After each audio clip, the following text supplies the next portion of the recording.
Hello to you and happy spring. It's really feeling like spring may have decided to stick around for a bit here in Denver.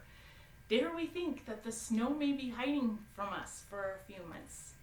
Hey, my name is Wendy Holden and I am the G2 director at Foothills Bible Church, and I wanted to ask you a question today. But I have to offer a little bit of background to my question before I get to it, so hang with me. About 18 months ago, my dad went to be with the Lord. He was a pharmacist, and recently I've been curious and questioning about what would Dad think about all of this coronavirus stuff. I'm sure in heaven he's really not all too worried about it, but curiously enough, my mom gave me a book that Dad had read and just loved shortly before he died.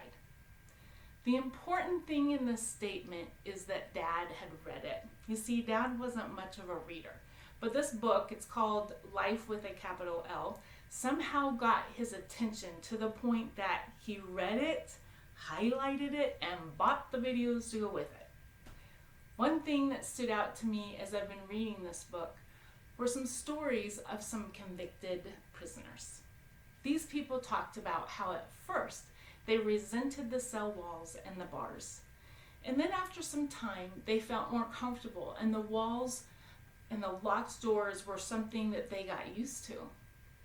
When they had served their time and their freedom was restored, they found themselves missing the walls and that sense of security that the prison doors provided. In Christ, we are offered freedom from the bars that we are behind. 2 Timothy 1:10 tells us that Christ abolished death and brought life to us through the light of the gospel. He unlocked the lock of slavery for us so that we can live free. Galatians 5:1 proclaims to us that for freedom Christ has set us free. Stand firm, therefore, and do not submit again to the yoke of slavery. So here's my question to you and to myself. If that's the truth, why do we prefer to stay behind prison doors that are wide open? I realize that there are a number of answers to that. It could be shame or guilt or no sense of purpose beyond that first step of freedom. During this time of quarantine, I have been asking the Lord, what is it that keeps me from experiencing the freedom that He has offered to me? Now, granted, I've noticed that sometimes I'm better at being still and actually listening to the answers than other times. I encourage you to do the same before we start to experience the opening of the stay-at-home orders and then the time that we find ourselves all back to the busyness and a multitude of other options for distraction.